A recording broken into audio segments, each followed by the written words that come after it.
Start.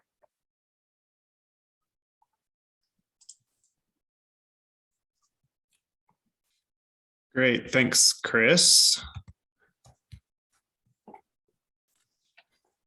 Good afternoon. With a quorum being present, I now call to order the March 24th, 2022 meeting of the Hudson River Park Trust Board of Directors. Due to the coronavirus pandemic and consistent with legislation signed by Governor Hochul on January 14th, 2022, that allows for virtual meetings under the Open Meetings Law during the COVID-19 state of emergency, this meeting is being held remotely via a Zoom teleconference, enabling the general public to listen to the meeting. The meeting is also being recorded and will be posted on the Trust website, and a stenographer is providing a transcript of the meeting. I understand that this is the last month that virtual meetings will be authorized, so we expect the next Trust Board meeting scheduled for May will be in person. The directors have received the agenda materials in advance of this meeting and are free to ask questions or comment at any time on the action items submitted for approval today. Please note, however, questions or comments from the audience will not be entertained at this meeting. I note that the board memos and resolutions on today's agenda have been posted on the Trust website in the link entitled Board Meetings, Bylaws, and Other Materials under Board Agendas and Minutes, and thus are available to the public. There are 7 items on the consent agenda for our meeting today. 1, approval of minutes and ratification of the actions taken at the January 27th, 2022 meeting of the Hudson River Park Trust Board of Directors. 2, authorization to amend the contract with WL Concepts and Production, Inc. for logoed seasonal uniform components. 3, authorization to amend the contract with Operations, Inc. for payroll services. 4, authorization to extend the contract with Venus Fire Protection and Safety for inspection, repair, and maintenance of fire extinguishers. 5, authorization to extend the contract with AquaTurf Irrigation Systems, LLC, for irrigation systems repair and maintenance services. 6, authorization to extend the contract with New York Asphalt, Inc. for parkwide asphalt pavement repairs and on-call paving services. And 7, ratification of new HRP Advisory Council members. Unless anyone has any comments, I will now call for a motion to approve all of the items on the consent agenda. Anyone? So moved. Second. Thank you. We have a second. All in favor? Aye. Aye. Aye. Opposed? Abstentions? The motion is approved. The first corporate action item before the board is a request for approval of the fiscal year 22 to 23 budget. Ms. Doyle. Thank you. And before starting that, I just want to say hello to Commissioner Donahue, our new commissioner for the New York City Department of Parks and Recreation. We are very happy to welcome you here today. Thank you, Commissioner Donahue. Thank you, Doreen, for that. Really excited to be here. Thanks so much. Great. Well, you picked a good time. Our March meeting always has some fun with the budget and other issues. So we're happy to welcome you for this. Excellent. Thank you. I actually have to hop off right at 5, but I'm glad Understood. to be Understood. here. Yes, Thank you. you. The Trust's current fiscal year is coming to an end, and the proposed budget for fiscal year 2023, which starts on April 1st, has been shared with all directors and presented to our audit and finance committees. I will ask Kimberly Quinones, our Chief Financial Officer, to provide a brief overview of the proposed FY23 budget, inclusive of the budgeting process. Kim? Thanks, Noreen. Good afternoon, everyone. I'll be presenting the proposed FY23 budget along with the projected financial results from the current fiscal year. In accordance with state finance law, our initial draft preliminary proposed budget was reviewed in detail with the Finance Committee in a January 24th meeting. Following that meeting, it was posted on our website and at 5 public locations throughout the park. After a modest update reflecting revised January and February income results and adjustments to projected spending, the budget was once again discussed with the Finance Committee at the meeting this past Monday. And the budget proposal that they reviewed on Monday is the proposal presented to the board today. I'd also like to point out that we have added a letter from our CEO certifying the reasonableness of the assumptions as required by state finance law. Once the budget is approved, we will repost around the park and on our website and file with the State Controller's Office, again as required by state finance law. So before we dive into the new budget, let me recap the projected results of the current fiscal year. You will recall that the trust was very conservative in developing this budget a year ago, and rightfully so. Vaccines were just becoming available, restrictions on in-person gatherings were still in place, and many of our tenants were still experiencing restrictions. Accordingly, income was projected conservatively, and expense budgets also reflected corresponding reductions. Thankfully, things began opening up as we moved into late summer and spring, and many of the businesses in the park moved towards more normal levels of activity. Moreover, the public flocked to the park as parks became the primary location for recreation and many activities of daily life. The good news is that financial results of FY22 are projected to exceed our budgeted results. Total revenues are projected at $35.7 million versus a budget of $28 million. Our restaurant and recreation tenants rebounded nicely, while our cruise and heavily tourist-dependent businesses were slower to recover. Parking revenues were particularly robust, exceeding budgeted results by 25%, reflecting the movement of commuters into their cars and return of people to the city, as well as strong management from our operator and staff, and particularly our VP of Property Management, Robert Wen. Our operating expenses are projected to come in at $3 million below budget, reflecting unexpected savings from mild weather, parking management cost savings, staffing shortages, and the postponement of several IT and consulting projects into the next fiscal year, FY23. This leaves us with a projected net operating surplus for FY22 of $13.2 million versus the budgeted surplus of $2.7 million. After reimbursed expenditures for unreimbursed expenditures for equipment and capital maintenance, an operating surplus of $7.4 million is projected, and this will be contributed to our reserves for future capital maintenance and unexpected needs. This is versus a previously budgeted deficit of $3.5 million. So we far exceeded our budget for this year. But with all this said, it's really important to not lose sight of the fact that while these projected results are stronger than expected, our revenues have not yet returned to pre-COVID levels, as benchmarked by our FY20 results, which was the last full year before COVID restrictions. So what does this mean for the FY23 budget?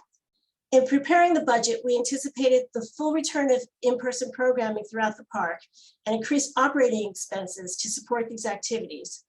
Revenue projections slightly reduced from the projected FY22 results, which allow for some continued economic uncertainties, for example, parking assumptions and higher gas prices, but also recognizing that COVID continues to present uncertainties for both us and our tenants. We're also projecting an operating surplus before unreimbursed CapEx and CapM, and a net deficit slightly higher than budgeted last year. So in numbers, this translates into total budgeted revenues of $34.4 million, slightly under our expected FY22 results. With tenant leases budgeted at $19.6 million, almost $1.5 million under FY22 results. Our parking garage revenues budgeted at $10.4 million. They're growing based on the restoration of some previously closed off spaces, yet we're still allowing for some economic uncertainties of gas and inflation. And we're also looking at a reduction in interest income as our level of restricted funds diminishes, paying for several major capital projects currently underway. Gansevoort, Chelsea Waterside, and Pier 97 are all partially relying on restricted funds. So we've budgeted operating expenses of $28.5 million, higher than the FY22 budget by $3.2 million. And this reflects increased full-time staffing levels, primarily from the conversion of part-time to full-time slots, and a return to staffing at full capacity. And I want to point out that this does not take into account some of the staffing costs that are covered by operating grants for the river project. These revenues have not been budgeted due to timing uncertainty, but they are a significant a contribution to these increase in costs. The other increase is that we have an almost 18% increase in insurance premiums, including a 16.3% increase in liability insurance alone. And this is after a similar increase last year. And while this cost is reimbursed by the state and the city, eliminating impact on our bottom line, we went to extraordinary measures to limit this increase, separating our general liability and construction liability policies and avoiding what was actually estimated to be a 25% increase at the outset. But please note that there are additional staff costs associated with the effort to maintain this new process. Expense increases are also budgeted for the PEP, DOFund, and NYSEG contract renewals, all of which are being voted on at this meeting. Together, these costs account for just under 37% of our total of 16.1 million for OTPS. And these costs are affected by the size of the public park space and the level of activities and events in the park, both of which continue to increase. Other increases in OTPS are consultants for cloud migration, telephone, and cybersecurity upgrades, accompanying hardware, software expenditures, along with equipment and security upgrades, research and education projects, and allowances for legal costs. This leaves us with a budgeted operating surplus for FY23 of 6 million, lower than projected results for FY22, but just over twice the amount budgeted for the current fiscal year. But after adding in expenditures for CapEx and CapM paid out of park funds, we project an FY23 operating deficit of 4.3 million, slightly higher than the adopted FY22 budget. As always, we'll continue to seek outside sources of funding for capital maintenance projects to reduce this projected deficit, and variances in the timing of the projects for seasonal delays or changes in needs could reduce this deficit. Also, I would be remiss if I didn't point out that our capital projects are not immune to the forces of inflation, with several project estimates currently increased to reflect more current construction expense assumptions. And we have a very large capital program that we are engaged in right now. We're in the midst of 3 large capital projects all at once. Chelsea Waterside Phase 2, a $13 million project funded from city and air rights funds, begun in 2021, calendar 2021, and expected to be completed in the late fall of 22. Gansevoort Peninsula, funded by city and restricted funds, begun in 21 and expected to be completed in the spring of 23. And Pier 97, funded by state and air rights funds, begun in 21 and expected to be completed in mid-2023. In total, we are budgeting for 97.6 million in capital projects, new construction of 74 million, and capital maintenance of 23.5 million for this upcoming fiscal year. Finally, what are the risks to this budget? There's always the potential for a new COVID variant and unanticipated COVID-related disruptions, in which case we would immediately evaluate the budgetary impacts and recommend adjustments in the budget. Several economic factors could affect lease revenues, parking garage receipts, and/or the cost of new projects. And unexpected delays could affect the final cost of major construction projects. With that, I'll end my presentation and turn it over to Director Kaplan with comments on the Finance Committee meetings. Thanks, Kim. I just want to add that while this was Kimberly's first budget, I feel like it was my 10th. It might have been more, actually. And the same process, Finance Committee has gone over this a couple of times. I spent some additional time along with Kim on the phone. I think proving what I always told Dan over the years was that he didn't do anything. It was Seconder and the rest of the team that created. I think we sort of proved the role, but seriously, nothing out of whack. I would say that the budget is appropriately conservative. I probably would have said too conservative, but I guess we are in an environment where who knows. So I don't know. I would leave it at that. Thank you, Director Kaplan, and thanks to all the members of the Finance and Audit Committee meetings. I also want to thank, as you just said, Sikander Zuberi, our VP of Finance, and Kim. This is a huge amount of work to put this together. Every single department is involved, and I'm grateful to them for helping me through my first time as the head of the trust through this process as well. So now turning back to the board, I formally request approval by the Board of Directors of the Trust's April 1st, 2022 to March 31st, 2023 fiscal year operating budget. Thank you. Are there any additional comments or questions?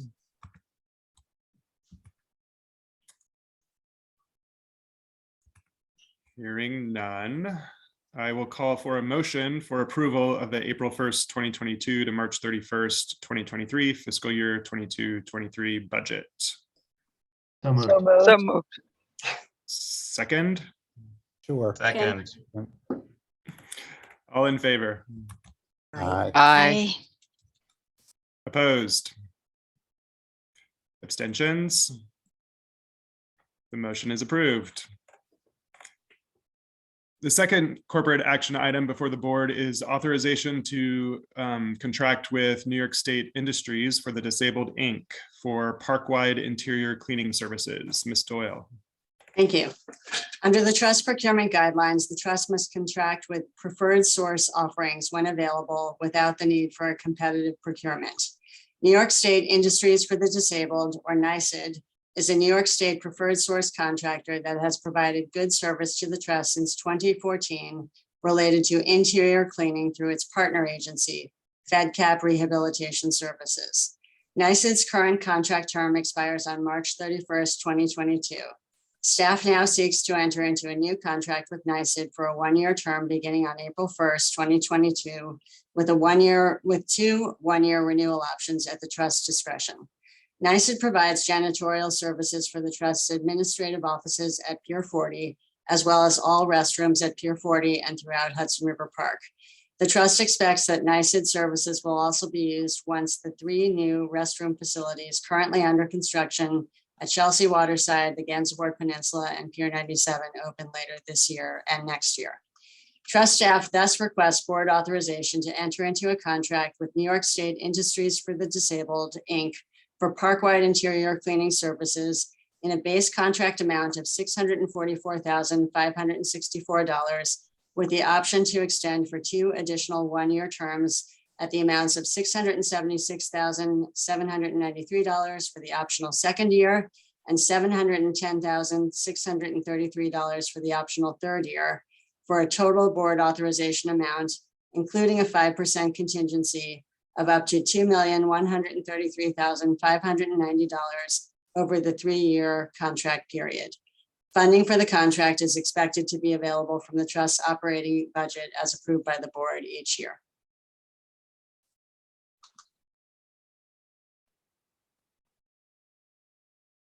Are there any questions or comments?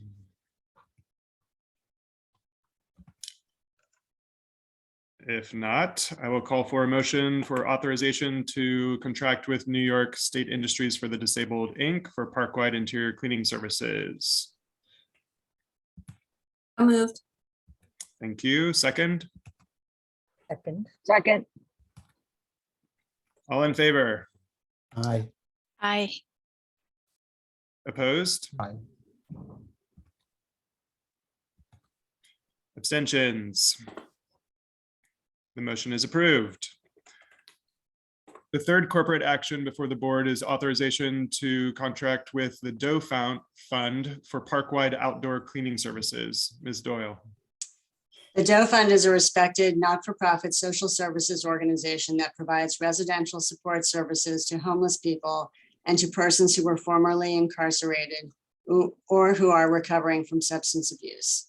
Through separate social services funding, the Doe Fund supports trainee workers with safe, comfortable housing, meals, transportation, educational offerings, including GED and pre-GED adult literacy, case management counseling, career development services, and other benefits. The trust began contracting with the Doe Fund in 2001, and the current contract will expire on March 31st, 2022. Trust staff seeks to enter into a new 3-year contract with the Doe Fund as a single source procurement. As explained more fully in the board memo, the Doe Fund has performed outdoor park maintenance services work for the trust for over 20 years, and the trust's experience with its supervisors and trainee workers has been positive. The Doe Fund supervisors and trainee workers are intimately familiar with the trust's physical layout and operations and have formed excellent working relationships with trust staff and Park Enforcement Patrol security officers. The trust does not pay for profit and overhead ordinarily associated with private maintenance firms contracting for such services, and staff is satisfied that the program costs are reasonable as required by our procurement guidelines. Accordingly, staff seeks board authorization to contract with the Doe Fund, Inc. for park outdoor litter collection and related services for a contract amount of up to $4,340,278 over the 3-year contract term, plus a 5% contingency, for a total board authorization amount of up to $4,557,292. Funding for this contract is also subject to the board's annual review and approval of the trust operating budgets. To the extent the Doe Fund provides services for maintenance on the Route 9A medians and buffer areas, reimbursement will be made to the New York State Department of Transportation. Are there any questions or comments? Noreen, I'm assuming we don't need to go through a competitive RFP process for this? Correct. The single source procurement option is recognized in our procurement guidelines when a contract meets certain tests. In part, the statement I made about the fact that there's no kind of profit built into this and the corresponding benefit to the trust financially, coupled with our belief that this is part of our mission, that working with a social services firm advances other intangible goals for the trust, are among the reasons why this would qualify. Thank you. Any other questions or comments? Hearing none, I will call for a motion for authorization to contract with the Doe Fund for park-wide outdoor cleaning services. So moved. Second. And I hear a second. So all in favor? Aye. Aye.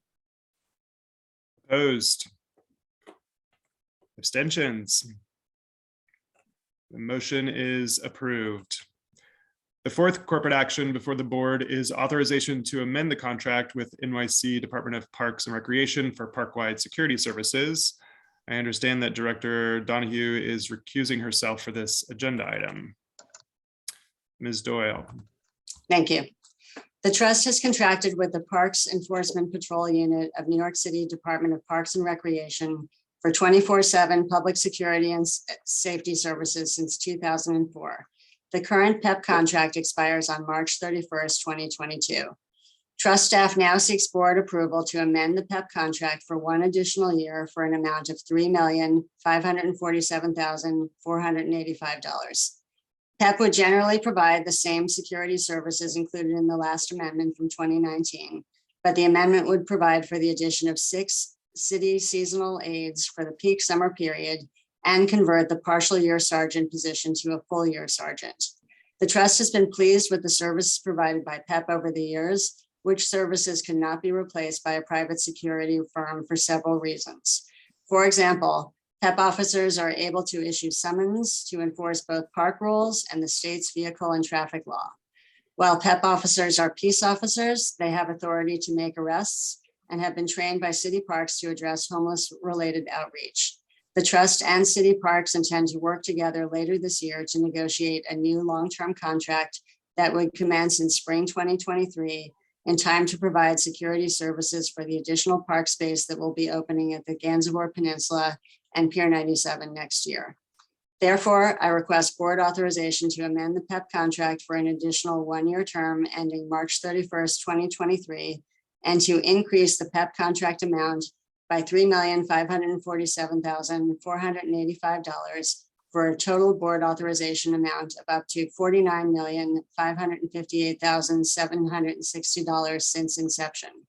Funding for this amendment is available through the trust operating budget that was just approved by the directors.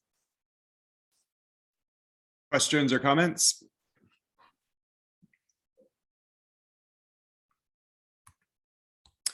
If not, I will call for a motion to authorize to amend the contract with NYC Department of Parks and Recreation for park-wide security services.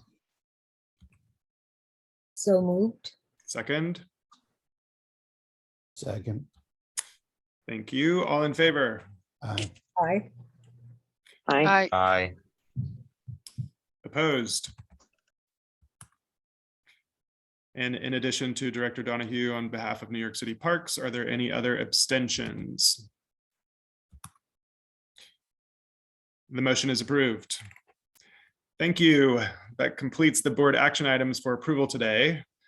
Because Ms. Fishman needs to leave early today, I will ask her to present the Friends report first. Ms. Fishman. Thank you. I appreciate your indulgence. We have our own Friends Executive Board Committee meeting in a few minutes after this. First, Friends held its luncheon on March 4th, which was delayed due to the Omicron surge in January when we usually hold it. We had a slightly lower turnout than prior to COVID, between 200 and 250 attendees, but financially it did better than expected, and we were able to exceed our revenue projections by roughly $100,000. I want to thank Maureen for coming and Carrie Roble for speaking about the River Project program during the event. Our committee has lost about 1/3 of its membership during the pandemic from families moving out of the city. So this year coming up, we'll be working on recruiting new families and hopefully using the upcoming Pier 26 Science Playground construction later this year to highlight the great work that the committee has done, raising funds for new and renovated play spaces. We went from approximately 125 families to between 70 and 80, and we're trying to build back up. Like the trust, we're passing our budget for the new fiscal year next week, and we're looking at an improvement in terms of growth over the past 2 COVID years. It's still not where it should be, but getting closer. Last year's revenue budget was $3.2 million, and the one we're hoping to pass next week at our board meeting is nearly 4.8 million, so a significant jump. Still shy of the $5.1 million budget we had pre-COVID, but certainly getting better. Although we just finished the luncheon, now we have begun work on the gala. We're looking for honorees and finalizing the venue and the date. We will probably return to Pier 60 in the park and have a hold with the event venue for October 13th, which we hope to confirm shortly. We're going to permanently reduce the number of tickets from 1,000, which we had pre-COVID, to no more than 800 because it makes the room so much more pleasant and enjoyable for our guests. This obviously has financial implications, but we think it's worth it for the people who have a better experience at our event. Our development committee has been working hard to create affinity type groups so that the people can concentrate individually on the subjects that interest them in the park and focus their fundraising efforts on these special areas like dogs, the arts, sports, etc. It's easier to raise money when you feel passionate about your cause. And so this helps the development committee members do a better job and concentrate on the things that most interest them. Our first campaign is close to completion. We've got $1,400 left to raise in order to fund a seasonal park worker to keep the dog runs clean and well maintained during the coming season. We've been using our Four-Legged Friends membership group, Friends board members, and some local pet-focused sponsors to raise the remaining $18,600. Finally, we are ready to launch our business council. I believe we'll be doing that this spring. This will gather together many of the companies that are active on the west side, as well as some of our current corporate members. The fee for membership will be $25,000 for the corporation.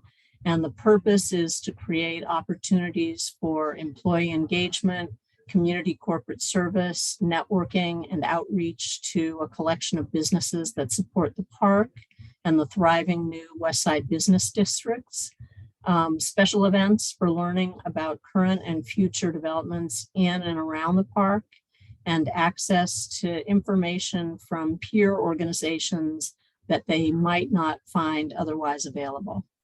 We will begin with a group of companies that include Citi, Brookfield, Related, Warburg Pincus, Pfizer, Turner Construction, and hopefully we'll be shortly adding Google, Blackstone, L'Oreal, and Con Edison.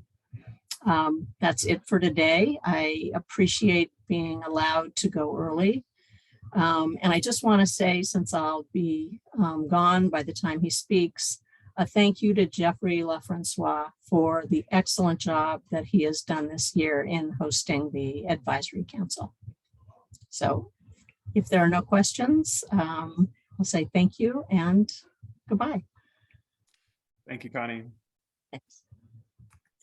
Thank you, Connie. I think you all know this, but the Friends, in addition to all the work that it does in terms of directly funding things for the park, through their staff, we don't have to spend certain monies. For example, the enormous effort it takes to coordinate corporate volunteer programs, which we rely on now for many of our horticulture tasks. So at some point, if you haven't caught up with Connie or Friends recently on those types of things, I think it's well worth understanding synergy that we have between our organizations and how frequently staff at many levels work together.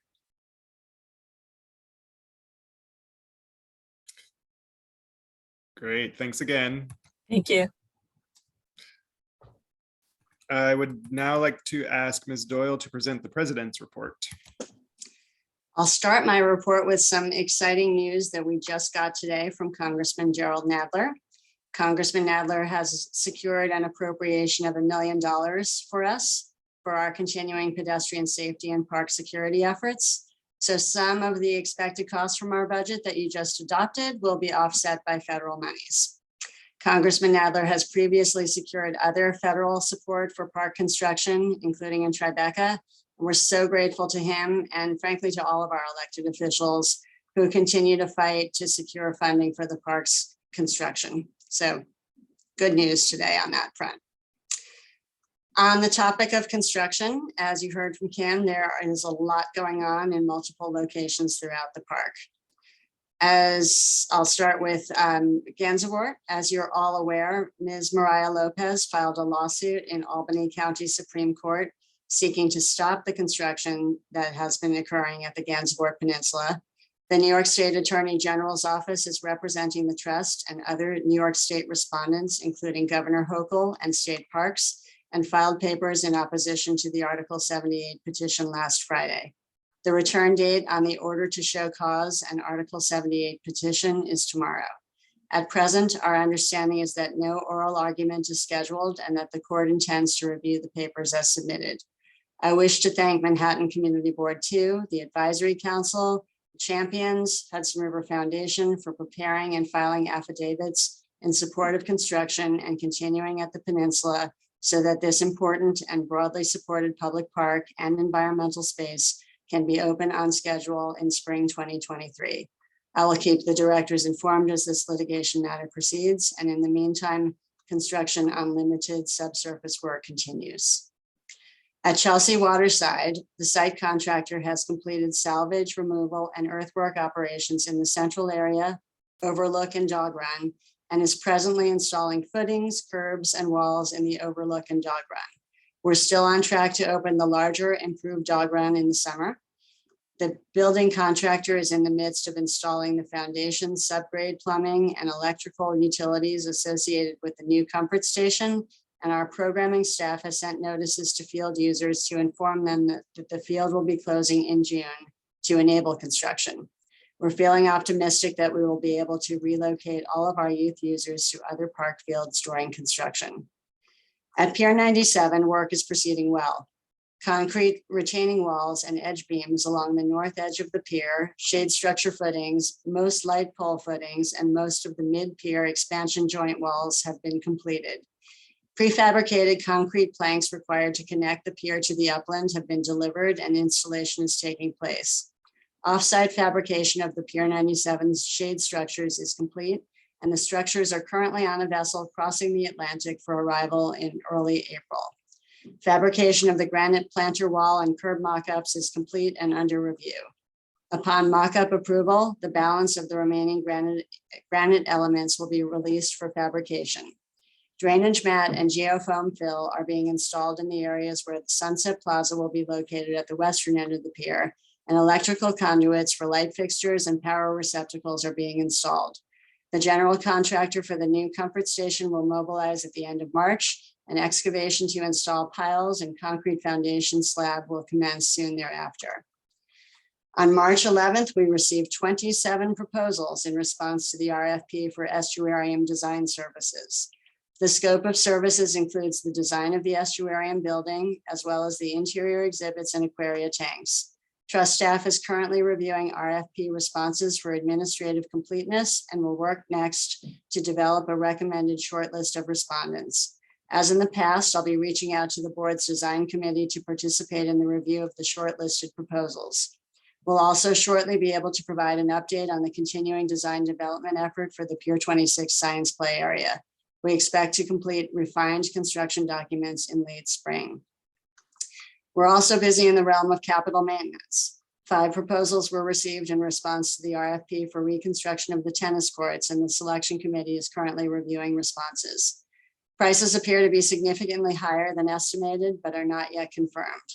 We are planning for work to commence in the fall, at which time the courts would need to be closed to enable reconstruction. In the meantime, we'll be making some isolated patches to enable safe play to continue this spring and summer. Work on Private Passage by Malcolm Cochran is progressing well at its offsite location in Virginia. The interior restoration and new exterior coating have been completed, and the only remaining scope item is the installation of new, more resilient windows.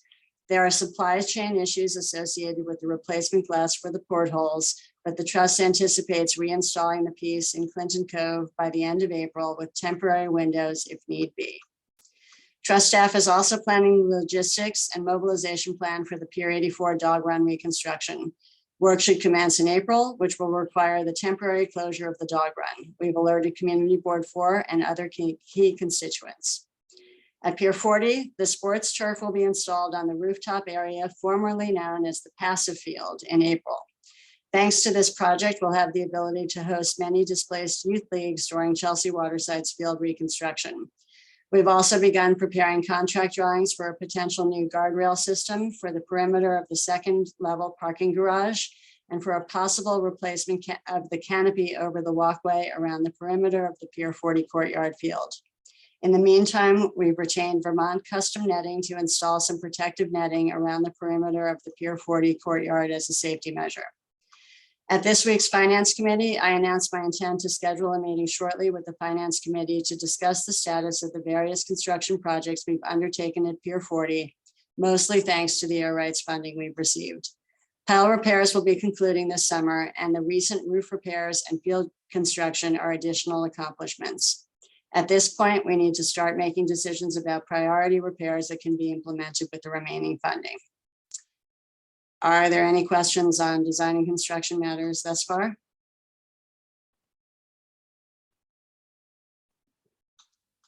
Okay. As you heard, the Public Programs Department is finalizing plans to be back in the park with a full slate of in-person programming beginning right after Memorial Day. We, of course, continue to monitor state and city regulations for permitted events and gatherings in the park, and will adjust plans if needed. But at the moment, we are planning and hoping for a very festive summer in the park for all of our visitors. We are excited to be bringing back our Hudson River Dance Festival in June, bringing 2 days of world-class dance to Pier 63 for free. Sunset Salsa and Afro-Caribbean lessons will take place at Pier 76 for the first time this summer, and Bollywood classes will be at Pier 84. We look forward to sharing these very popular free evenings of participatory dance with the public in new spaces with more capacity. Free music is also coming back to the park this summer. In partnership with the Jazz Foundation of America, Jazz at Pier 84 will return twice a month in June, July, and August. Sunset on the Hudson will be live on Pier 45, featuring a variety of talent throughout the season, and our beloved Blues Barbecue Festival will return to Hudson River Park after a 2-year hiatus, this time on Pier 76. Mark your calendars for August 13th. Hudson River Kids will take place in Tribeca on Mondays and Chelsea on Thursdays, and our popular Healthy on the Hudson fitness classes presented by Lululemon will be in various locations throughout the park 5 days a week. We've also begun planning both the Submerged Marine Science Festival and Pumpkin Smash, with both events scheduled for fall. Public Programs is also moving full speed ahead with permitting charity walks and runs. Our team is also processing film and photo shoot permits and requests for special events and promotional activities. Requests for spring, summer, and fall are certainly on the uptick. As we consider special events, we're always mindful of balancing such requests and the revenue they may generate with our first obligation of providing free and open space for the public to enjoy. Public Programs also continues to work alongside our River Project and in collaboration with Hudson River Park Friends on our shared digital communications platforms. Our efforts to increase accessibility across platforms with alt text, closed captioning, and ASL will continue this year. In early March, the Trust hosted its first annual full Technical Advisory Committee meeting to fulfill a commitment made in the Estuarine Sanctuary Management Plan. Trust staff from various departments joined the park's River Project team to share information on recent ESMP successes and upcoming projects for 2022. Collectively, the Trust provided updates on continued efforts to translate digital STEM lessons into multiple languages, the Pier 57 classroom and gallery, details on the upcoming Tribeca Habitat Enhancement Scientific Monitoring Plan, community boating successes by our tenant partners, even despite the pandemic's challenges, current park design and construction updates related to the sanctuary, and other ESMP projects already underway. Technical Advisory Committee members also helped the Trust identify areas for future growth and shared ideas for near-term ESMP projects in each of the 3 management areas. We'll be providing a more comprehensive update on the Estuarine Sanctuary Management Plan for the board at a future meeting. We're excited to announce our recently launched Community Compost Tracker, which is hosted on the park's website. This project was an interdepartmental effort and was designed and programmed completely in-house using ArcGIS. The dashboard showcases the organic food waste collected at the park's 10 drop-off locations. Park users, students, and compost enthusiasts alike can track the amount of community compost collected at any location by month and year through this interactive tool. We'll be adding a QR code at each drop-off location as we roll out newly branded compost bins and signage this spring. In addition, the Parks River Project team is creating ways to integrate the dashboard into digital lessons, compost center tours, and field trip programs. All data is downloadable and is part of our open source data effort. The Parks River Project team continually looks for opportunities to further science and education initiatives through grant funding.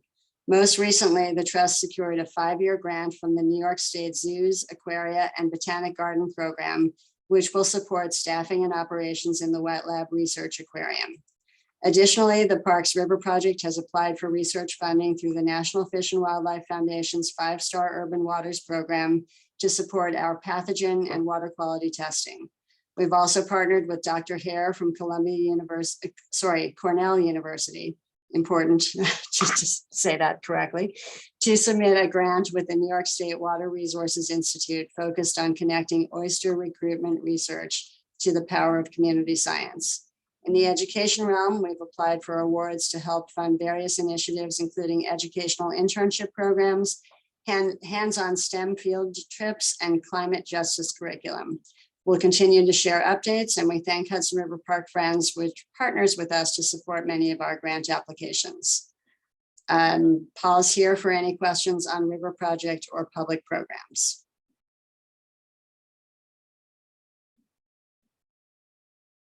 Okay, I'll now turn to some of the trust real estate department matters. As the directors are aware, the trust commenced the significant action public review process for the proposed Chelsea Piers lease on February 11th, 2022. Community Board 4 and our advisory council have both had discussions about the lease since then, and the trust and Chelsea Piers have attended those meetings, plus a few additional meetings before the significant action process began to answer questions and provide additional information. The public hearing occurred this past Tuesday, March 22nd, and about 32 persons provided oral testimony. I'd like to thank Chair Bean and Directors Frederick, Kapoor, Heredia Jarmuschuk, and Kern, as well as Sarah Nielsen representing City Parks for attending so that they could hear from the public directly. And if anyone else attended, I apologize if I didn't name you. Thank you. I think we can all agree that the commenters collectively provided thoughtful, informed comments, with most of the individual speakers speaking in favor of the lease as proposed. As you know, Community Board 4 has written recommending that the trust deny the new lease unless it addresses certain concerns, such as doing more to eliminate cars and improve the pedestrian experience along the service road east of the building so that the frontage is more park and pedestrian friendly. Community Board 4 provided such testimony at the hearing, as did several other speakers, and has provided some specific recommendations for ways to mitigate conditions. The Advisory Council is currently considering its position, informed by the discussion at CB4, and we have to date received over 100 comment letters and emails. For anyone from the general public who may be listening, the public comment period is open through April 26, 2022 at 4 p.m. Information on the proposed lease and how to submit a comment is available on the Hudson River Park website under www.hudsonriverpark.org. At that location, members of the public will find a link to the Chelsea Piers public notice, proposed lease agreement, and other information, including the options for submitting public comments. We're very pleased that we're seeing considerable public engagement in the significant action process, and we'll be continuing to engage in conversations with stakeholders, Chelsea Piers, and the board. At Pier 57, we are working with RXR Young Woo and Google on plans to open the public rooftop, hopefully with a celebration in late spring. Some Google employees have started returning to their new offices at Pier 57, and construction of the public market, environmental classroom, and other ground floor spaces, including the public living room, is well on its way with plans to open in the fall. Vornado Realty Trust recently met with the trust to inform us of some planned amendments to their 2011 lease with the New York City Economic Development Corporation for Pier 94. Under the amendment, Pier 94 would now be used for film and television production uses rather than convention uses. The city's lease with Vornado requires Vornado to construct a number of public improvements, including open space on the western end of Pier 94 and approximately 1,850 square feet of indoor community amenity space at the north end of the head house abutting Clinton Cove that would contain public restrooms and other indoor space uses. We're grateful to them for reaching out to us. We'll be working with them in Community Board 4 to figure out what's next. On March 30th, trust staff will be hosting a virtual meeting with tenants and permittees regarding sustainability and our Park Over Plastic program. Staff will update participants on a variety of sustainability initiatives, including Park Over Plastic, composting, energy and water efficiency measures, and sustainability education, and tenants will be encouraged to highlight their successes. Collectively, we'll also focus on how we can together expand our green partnership network. Are there any questions on these matters? In your board packet, we provided you with an update on the FEMA reimbursements related to Hurricane Sandy.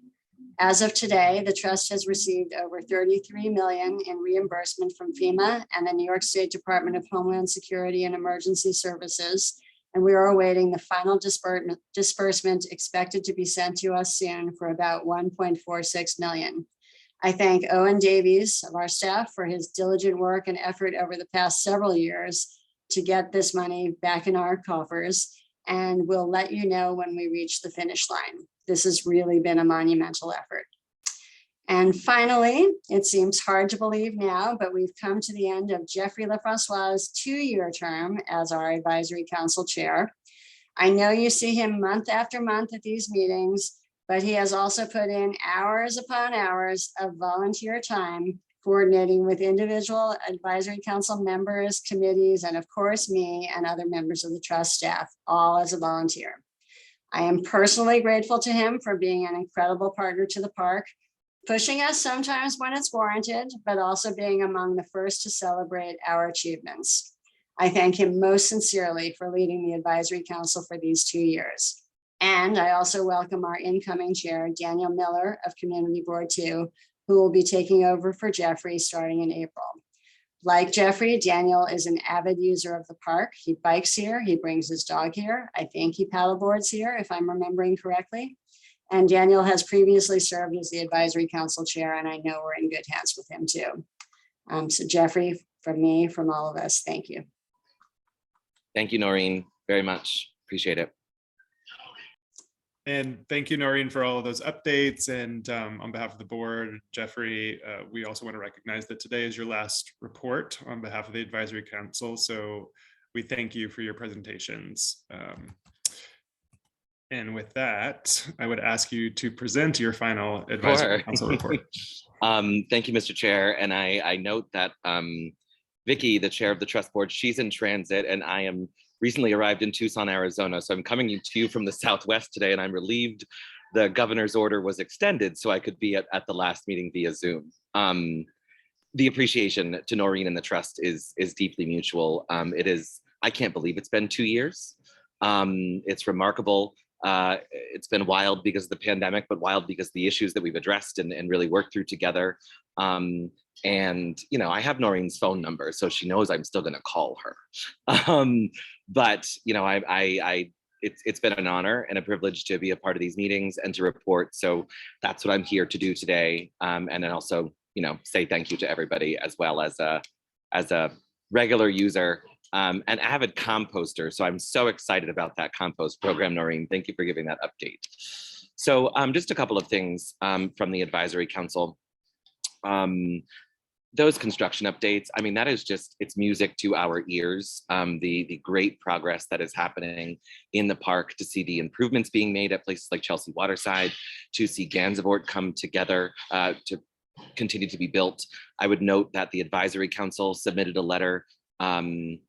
I'm not sure there's a force, it wasn't like an amicus brief or anything, but it was just a formal letter to the trust codifying and supporting the process that took place as it relates to the community hearings and the charrettes that went into the design process. We took that up at our last meeting, and we all felt it was very important to make sure that the advisory council was on the record, really outlining the extent to which the trust did hear from the community in the design of the Gansevoort Peninsula. So obviously we'll be, you know, paying attention and being a part of where we can be to support the trust and the state. I think it's quite convenient that the state is on the lawsuit and we have the Attorney General's office on our side here. So hopefully that bodes well. On business, Noreen did note this as well, the Chelsea Piers significant action lease. I'm, you know, community board 4 member, but given the, and CB4 submitted testimony, and the advisory council wanted to wait to take its position until community board 4 had codified its position, which it has since done. And so at our April 12th meeting, we'll be voting on a letter to send that to the trust accordingly in advance of the April 26th deadline for the public comment period. A lot of the concerns are based on what community board 4 is calling out. The advisory council recognizes the significant important resource, community resource that Chelsea Piers is. And there's a lot of really good improvements that are happening as a part of this lease negotiation. And we also recognize that the new lease will benefit both parties. However, Chelsea Piers has been in existence for 25 years. And the city is very different than it was 25 years ago. And operations in and around a facility like Chelsea Piers, for some reason, are largely the same as they were when things started there.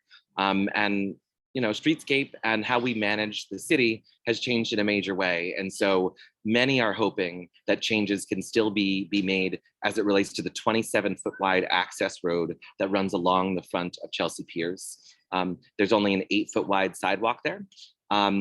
So the advisory council, along with board 4, is asking for an expansion of the pedestrian space in the front of the pier. So the eastern face of the pier, even though improvements are being made through the head house that sort of connects the park, there's still a real request for prioritizing the space and making it feel more park-like, improving safety and access to the facility overall.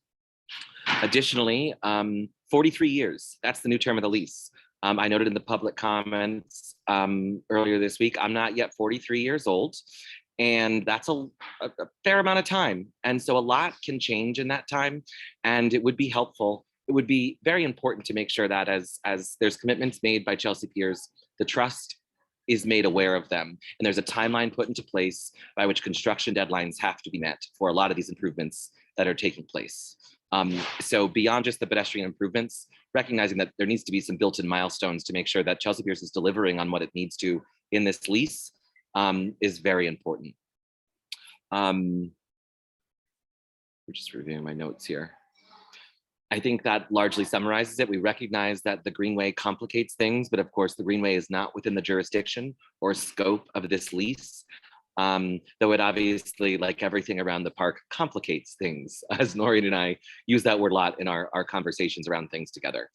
So that letter will be shared with the trust. Once it's adopted at our April 12 meeting, we'll be passing that on accordingly.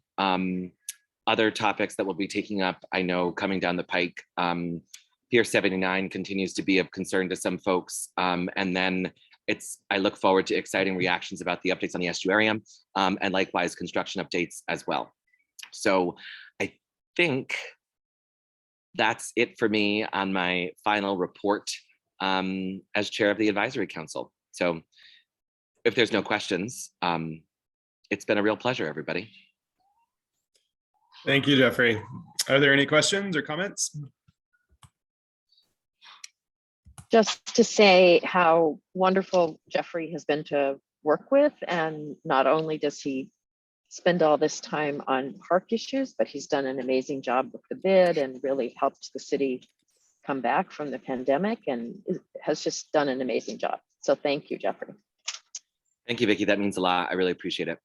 And I echo that exactly. You took helm at a very challenging time, and it's been a real pleasure. Thank you. I didn't think it's easy to get emotional over a park, but I mean, it's Hudson River Park, so it's possible. So thank you, everybody. Keep up the great work as the trust board does. So looking forward. Great, thank you. Thank you. Is there any further business today? All right, if not, I now request that the directors move into executive session to discuss litigation matters and that we adjourn the public portion of the meeting. May I please have a motion to move into executive session and adjourn the public portion of today's meeting? The executive session will not include any action items for approval by the directors. I heard a motion. So moved. Second. Thank you. All in favor? Aye. Aye. Opposed? The motion is approved. Thank you. The trust will now stop the Zoom recording and direct the